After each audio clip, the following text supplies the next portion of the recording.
Welcome to the Next Level Human podcast. As a human, you have a job to do. In fact, you have 4 jobs: to earn and manage money, to attain and maintain health and fitness, to build and sustain personal relationships, to find meaning and make a difference. None of these jobs are taught in school, and that is what this podcast is designed to do: to educate us all on living our most fulfilled lives through the mastery of these 4 jobs. I'm your host, Dr. Jade, and I believe we are here living this life for 3 reasons and 3 reasons only: to learn, to teach, and to love. In this podcast, I will be learning, teaching, and loving right along with you. I'm grateful to have your company. Here's to our next level.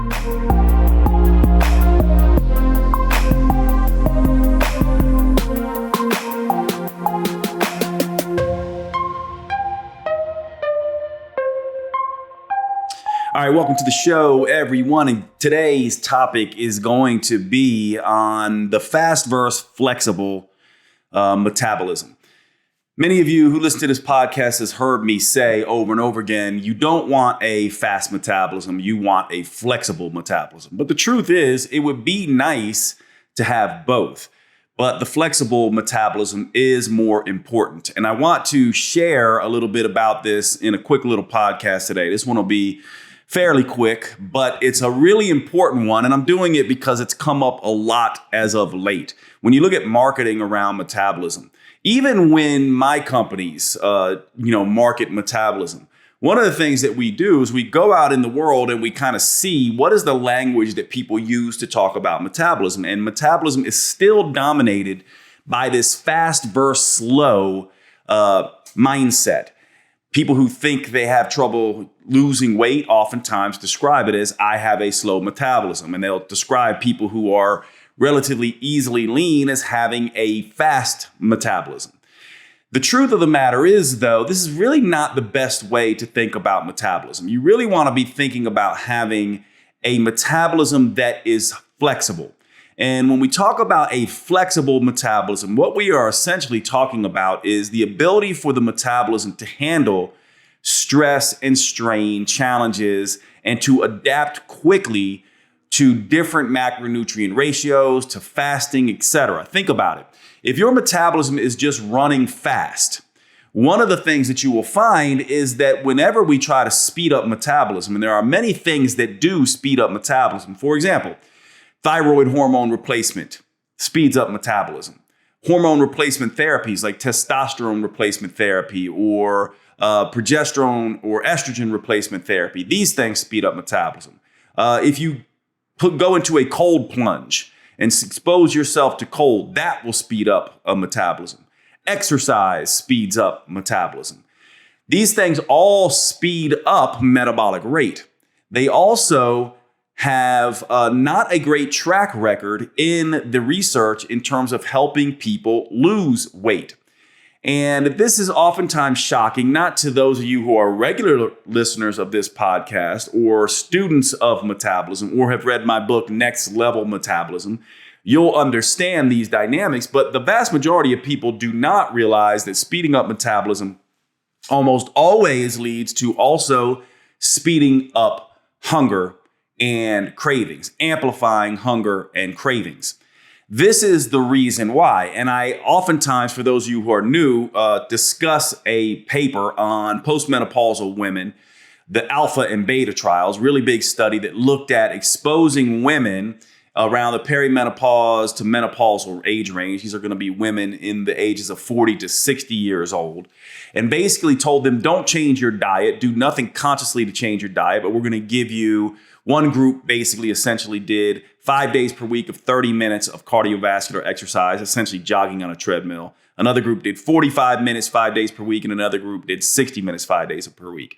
Now, many people have heard of this study. I mention it over and over and over again because it illustrates the research that we do know that essentially says exercise is not good at helping weight loss. And I'll get to that in just a minute. But in this trial, what they found is that only about 25% of those women lost weight. And actually about 10% lost more weight than would be predicted. So there are people who lose weight with exercise. About 10% of them did lost even more weight than would have been predicted. So they did very well with this cardiovascular regime. 25% did well. They lost weight, but didn't necessarily lose as much as they thought. So what is that? That's basically 15% lost weight, not as much as predicted. 10% lost weight more than predicted. But where does that leave the other 75%? Well, 50% lost no weight at all.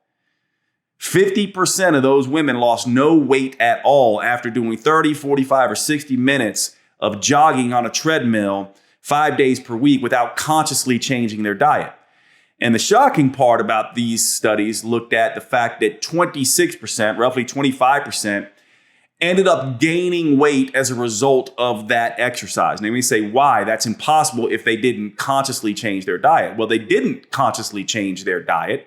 They unconsciously changed their diet. In other words, in those 75% of women who did not get results or who actually gained weight, they ended up gaining weight as a result of eating more as a compensation to that exercise. In other words, in 75% of those women, trying to speed up metabolism through exercise caused them to speed up hunger and cravings enough to completely wipe out the calorie deficit created through exercise, or in 25%, actually overcompensate and eat more as a result of that exercise, and they actually ended up gaining weight.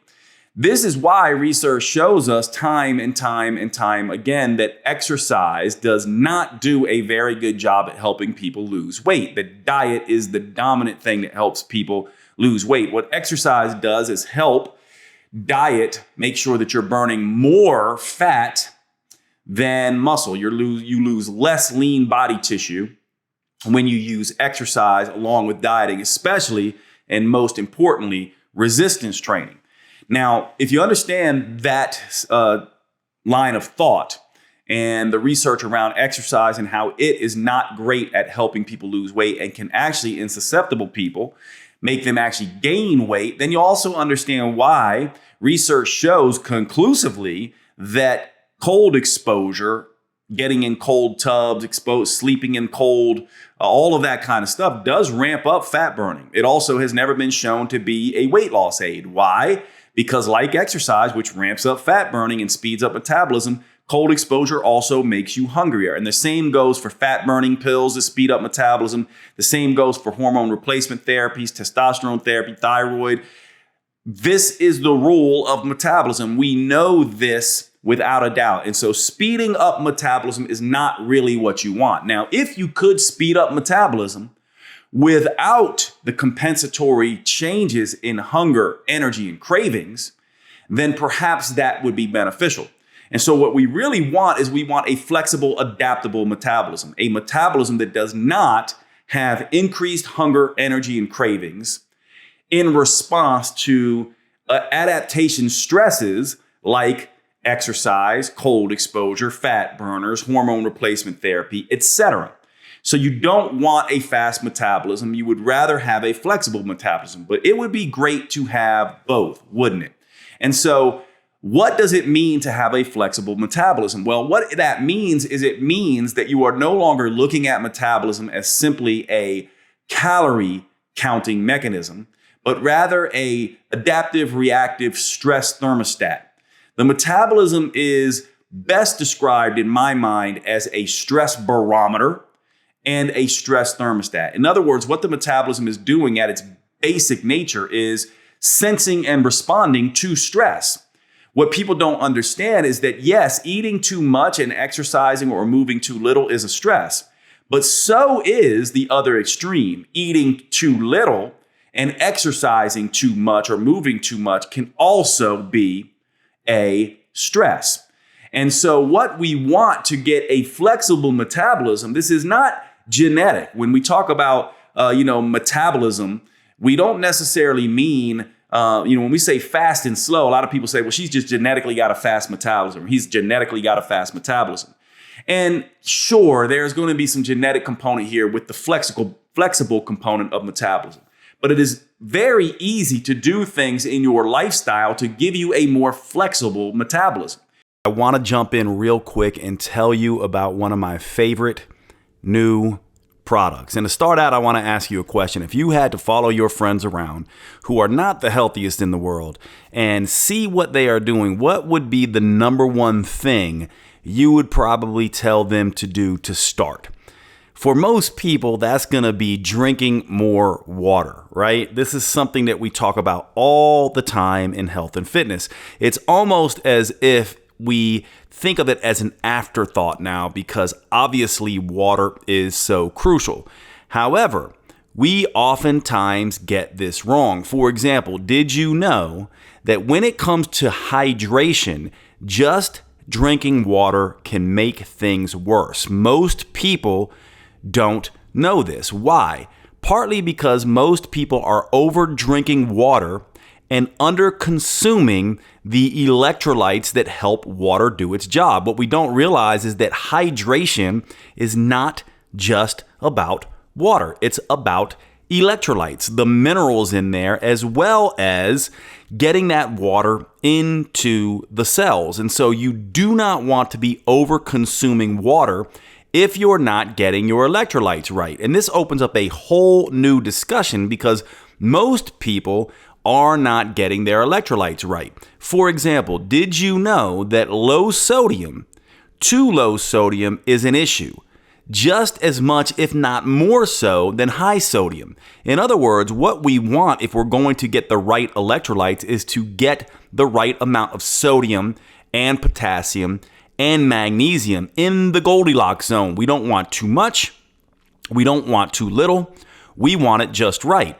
This opens up a whole other thing here too, because people who are exercising, doing sauna therapies, doing low carb diets are disrupting and losing lots and lots of their electrolytes. For example, when insulin is not around in low carb diets, you will excrete lots of sodium. In other words, under that state, exercising, low carb diets, all these things, you actually need more sodium.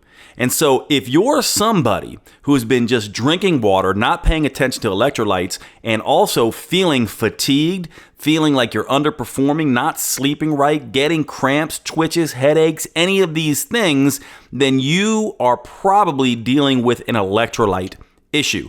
This is where the product Element comes in. This product has been a game changer for me and many of my patients and clients.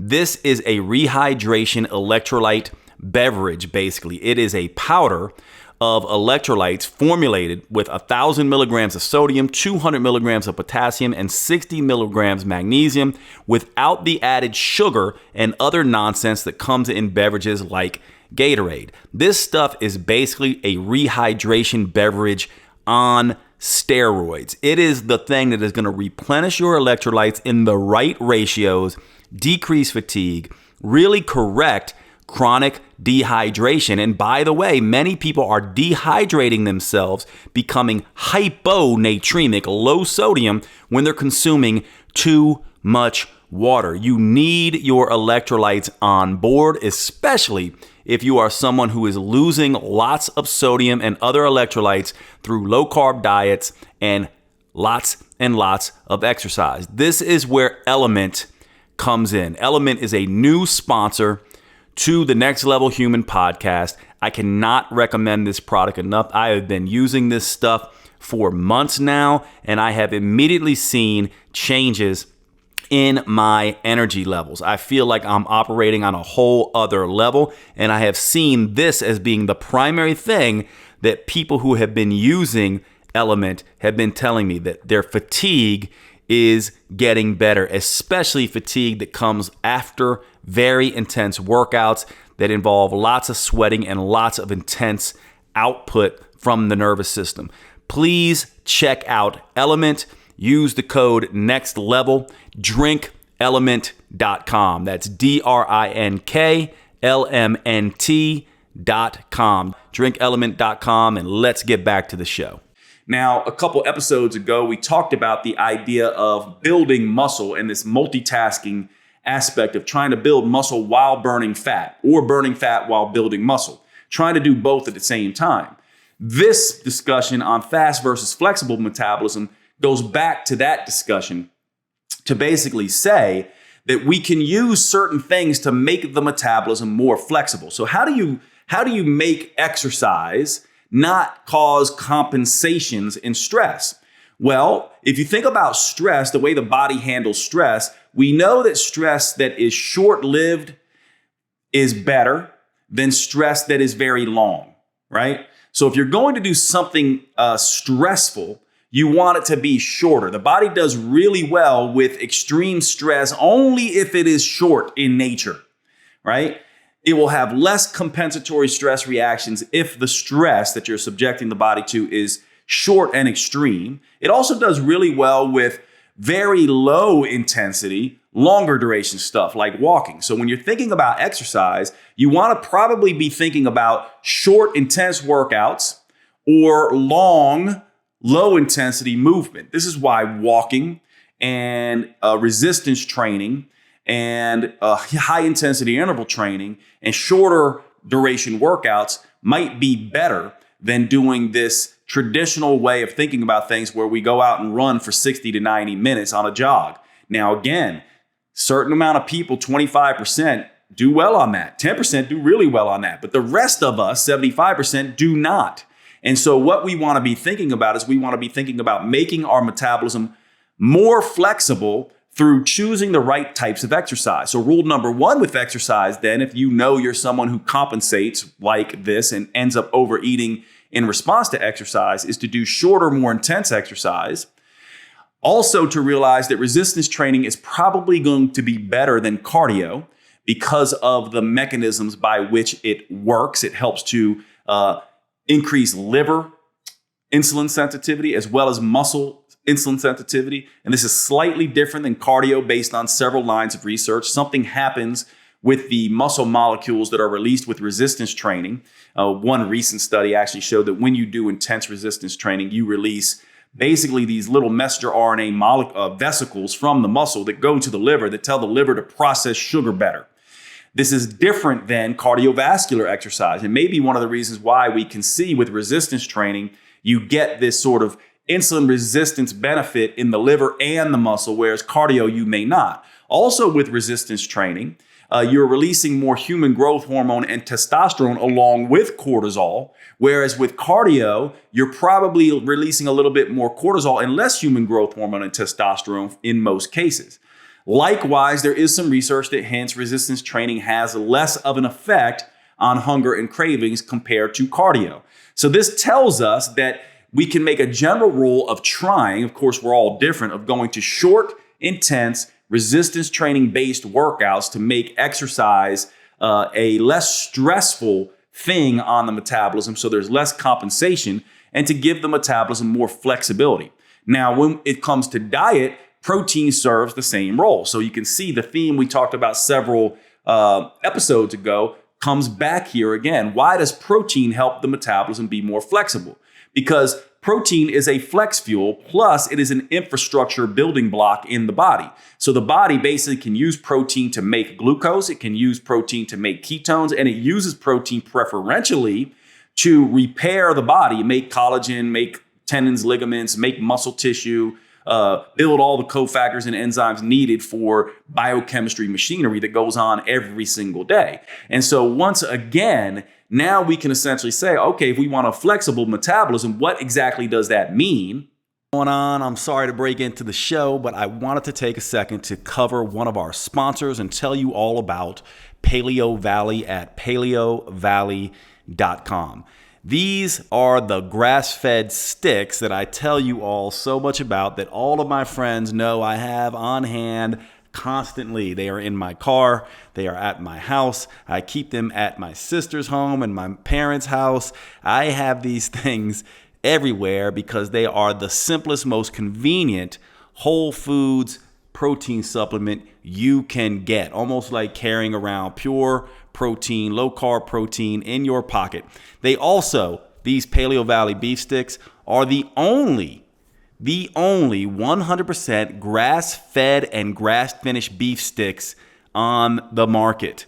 They use organic spices. They are naturally fermented instead of using nitrates and nitrites that can be a problem in some of these cured meats, and they simply taste fantastic. Check out the original or the jalapeno. Those are my favorites. Please make sure you go over to paleovalley.com and visit. When checking out, use the code NEXTLEVEL for a 15% discount. Remember, our sponsors keep the show going by you giving them your patronage and spending your money on these high quality products. You actually do a few things. One, you're helping to support the podcast. And two, you are helping your health. And three, you are making sure that good quality companies like Paleo Valley can be out there doing their business, changing the world, making the earth better. One of the things you may not know about this is that grass-fed organic and grass-finished beef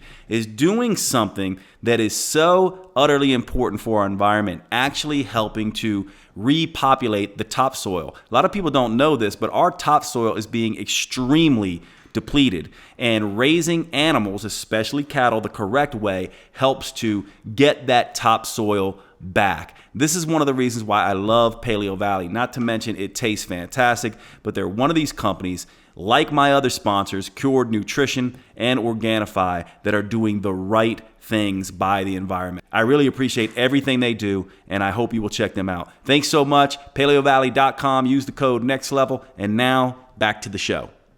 If we're doing resistance training and getting plenty of protein, and we're making the metabolism more flexible through this, and also doing tons and tons of walking, which also makes the metabolism more flexible. Why? Because again, it sensitizes the body to insulin, it lowers cortisol, and it has less of an impact on hunger and cravings. And so ultimately, we know that we don't have a flexible metabolism when we are always hungry, always craving, always compensating anytime we try to speed up metabolism.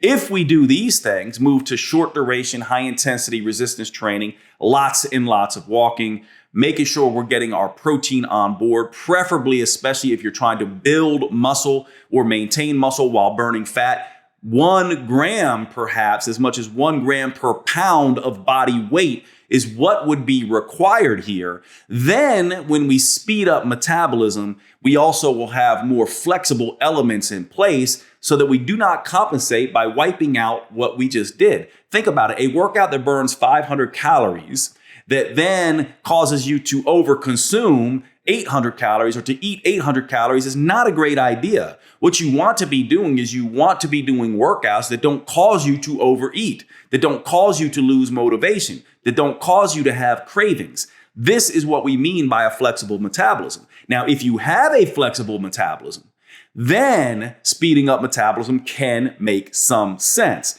So hopefully this is making some really good clues for you, or giving you some really good clues as to how to approach this. Now, some other things that you can begin to do. One of the things is cold exposure in and of itself. Think about the same rules, because cold exposure, rightly so, is becoming very, very popular.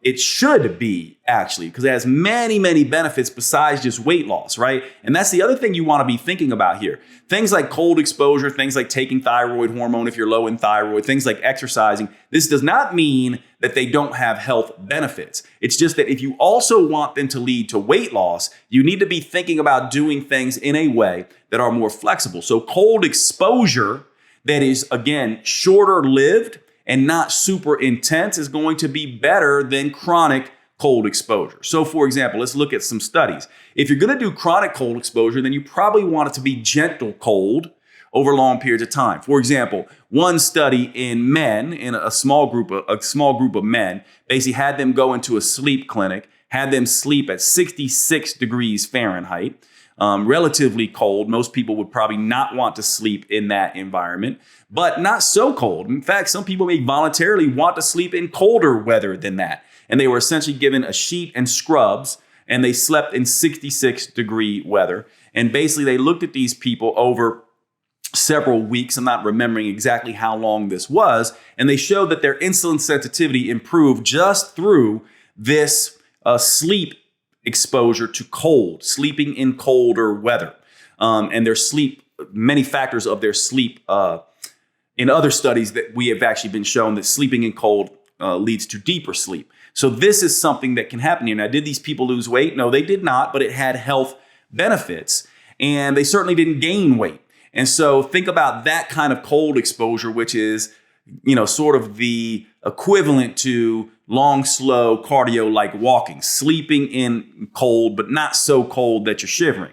Now, on the other end of the extreme, spending 3 to 5 minutes max in a cold tub that is in the, somewhere between freezing and the low 50s is going to be pretty extreme for most people and is not going to be able to be done for long. And then you want to look and see, how did these things impact me? So obviously doing 1 or 2 or 3 extreme cold exposures per week rather than every day, and sleeping in cold and exposing yourself to cold at night may be gentler ways. Now, how would you know if that's making your metabolism more flexible or not?